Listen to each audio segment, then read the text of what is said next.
teman-teman muda dimanapun kita berada. Memasuki 2022, tentunya kita memiliki banyak doa, harapan ataupun cita-cita yang mungkin akan benar-benar kita perjuangkan untuk tahun ini.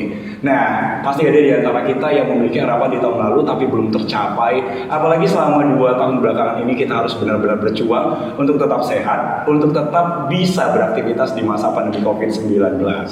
Pada tahun ini tentunya juga Keuskupan Agung Medan memiliki fokus pastoral, keluarga, sumber panggilan. Tentunya bagaimana cara kita sebagai orang muda untuk memaknai fokus pastoral ini. Nah, di dalam studio kita sudah hadir seorang tokoh orang muda Katolik kebanggaan Keuskupan Indonesia tentunya. Jennifer Odelia. Halo Jennifer. Boleh dong sapa dulu nih sobat-sobat orang muda di mana berada dengan panggilan khasnya Medan. Horas. Asik ya, sederhana tapi udah jelas banget padat ya. Horas itu sebuah sapaan yang semakin membuat kita mencintai kebudayaan tentunya ya. Jennifer, kira-kira aktivitasnya belakangan ini sibuk apa aja? Belakangan ini aktivitasnya ya sebagai mahasiswa yang baik ya, kemudian menjadi umat yang baik juga di gereja. Ya seperti itulah Kak Jojo. Wah ya, mungkin ini menarik pertanyaan banyak orang muda. Mahasiswa di mana sih sebenarnya Jen? Oke, aku mahasiswa semester 2 ya dari Bahasa Muda gitu ya. Oh gitu ya. Di BINUS Alam Sutra Tangerang. Oke, berarti sekarang Jennifer yang akrab bersama dengan Jen ini lagi holiday atau ngapain sih ke kota Medan kita yang tercinta ini? Lagi holiday ya? Menikmati kota Medan dengan santai. Dengan santai ya, dikala kita harus fokus bekerja dan Jen di sini bisa menikmati liburan. Ya sambil kuliah juga sih ya. Sambil kuliah juga. Karena kan online nih, jadi di mana-mana ketemu kerjaan. Ya, jadi selain kuliah itu tentunya Jen punya berbagai aktivitas lainnya, apa aja tuh kira-kira? Bikin konten juga di media sosial seperti itu. Wah, menarik nih membuat konten di media sosial. Kira-kira kalau misalnya ini banyak nih ya YouTuber ataupun vlogger yang punya berbagai jenis konten-kontennya kayak beauty vlogger, food vlogger. Nah, kalau Jen fokusnya tuh lebih kemana? Kalau tuh fokusnya lebih ke mempromosikan gereja Katolik dan kekayaannya nih Kak Jojo. Nah, cara promosi ini tuh kayak gimana nih? Melalui konten-konten yang ada seperti Mazmur tanggapan, lagu-lagu Taise, lagu-lagu Requiem dan macam-macamnya lagi.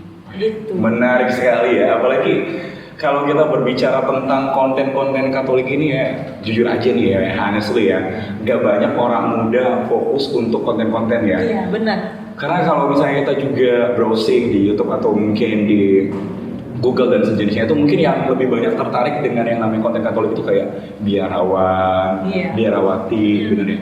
Pertanyaannya kenapa sih kamu tertarik untuk buat konten yang Mazmur, Taise dan sejenisnya? Jadi itu berangkat dari pengalaman dulu mamaku meninggal. Itu mamaku meninggal kemudian 3 bulan itu aku sempat pergulatan batin gitu ya.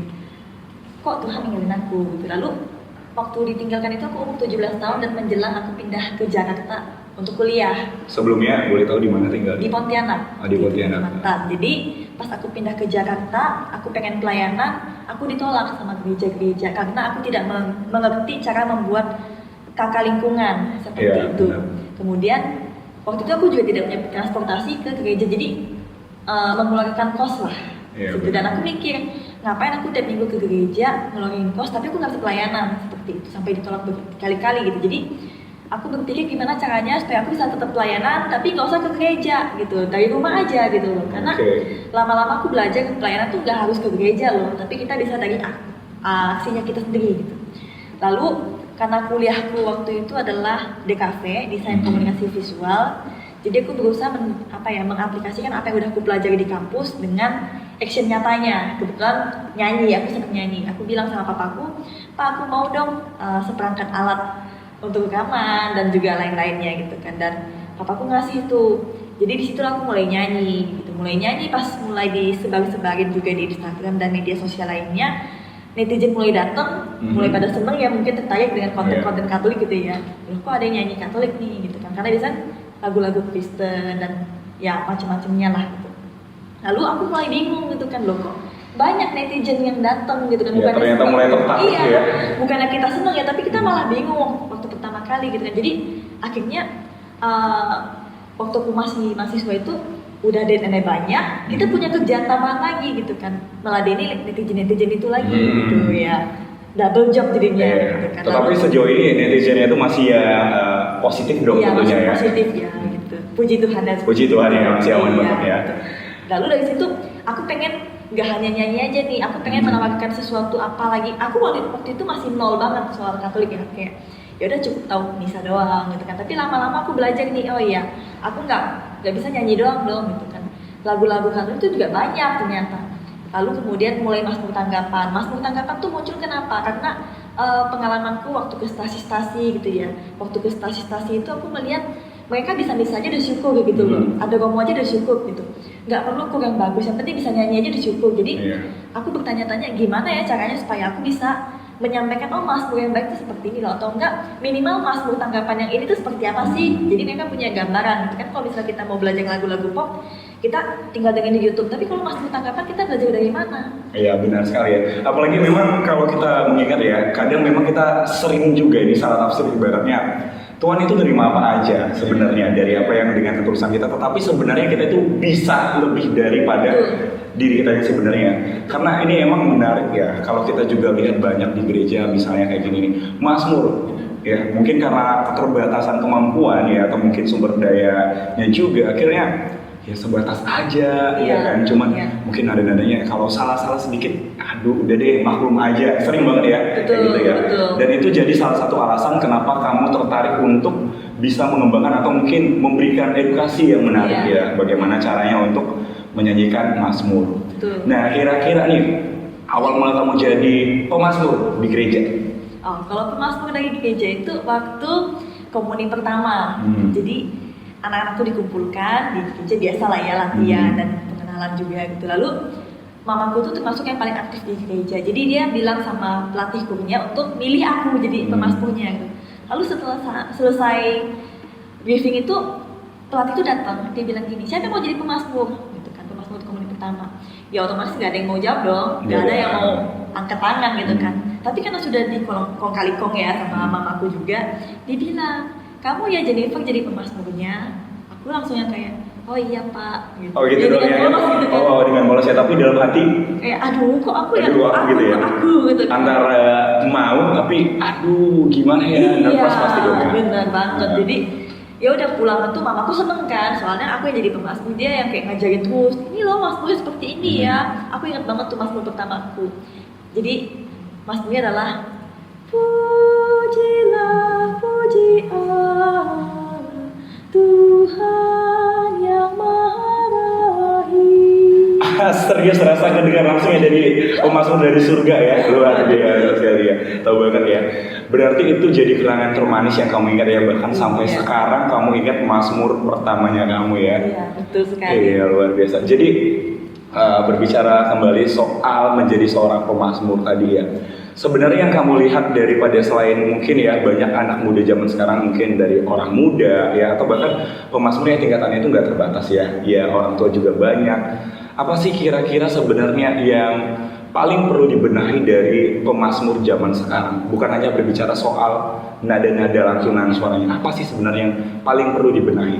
Yang paling perlu dibenahi pastinya katekesenya ya, karena mesti tahu kalau nyanyi mazmur itu bukan sembarang doang gitu loh, karena mazmur itu kan khusus ya, bukan lagu rohani. Jadi aku pikir perlu banget dari pelatihku dan macam-macamnya yang ngurusin para pemazmur itu untuk tahu dasar-dasarnya seperti apa. Jadi itu enggak hanya sekedar nyanyi asal aja, tapi tahu tuh gimana nyanyi, menyampaikan mazmur dengan baik kepada umat yang hadir gitu. Karena kan mazmur itu hadir setelah bacaan pertama.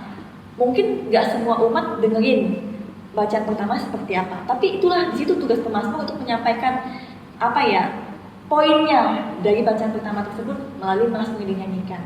Jangan nyanyi mazmur itu cuma ngasal tapi nggak jelas gitu. Iya benar banget. Teman tuh pengen dengar jelasnya tuh seperti apa. Ada juga beberapa pemazmur nih, mohon maaf nih maksudnya kayak beberapa kali ini kita akhirnya dengerin mazmur tuh kayak lagu pop loh, yang beberapa kali pernah aku kayak dengar tuh ya misalnya di mazmur yang Tuhan mendengarkan. Jadi kayak aduh come on, apakah kita yang seperti itu? Ternyata itu berarti harus dibenahi ya. Betul. Ya. Nah kemudian ini ya kita berbicara soal kembali tentang tithe. Jujur ya bahasa zaman sekarang ya, orang-orang muda tuh kalau ada yang namanya mau tithe Feel so sleepy. Iya. Bener nggak sih? Benar.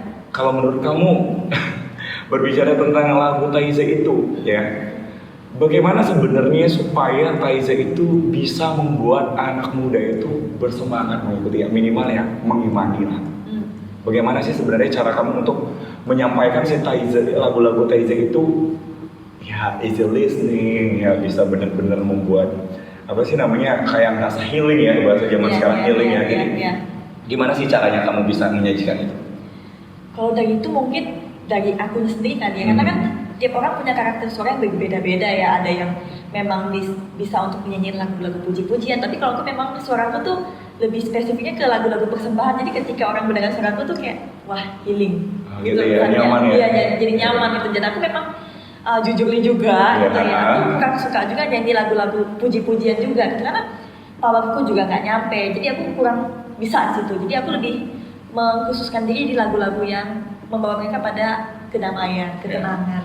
Berarti ibarat katanya sih tahu diri ya, maksudnya tahu batas diri kita ya. Artinya gak usah maksain. Betul. Mungkin ini juga bisa jadi suatu masukan untuk teman-teman muda ya, dimanapun kita berada. Mungkin kita bertugas di gereja masing-masing, ya kita nggak harus maksain. Misalnya kita walaupun dari dalam diri pengen banget jadi pemazmur, bukan untuk mengurangi semangat, tetapi ya mungkin kita bisa lebih tepatnya mungkin jadi Miss Dina, atau mungkin lebih tepatnya lagi ketika bagian-bagian tertentu ya. Meracuni orang-orang muda di luar sana. Meracuni dengan positif tentunya ya. Iya, betul, meracuni orang-orang muda di sana. Kau yang tentukan panggilan hidupmu.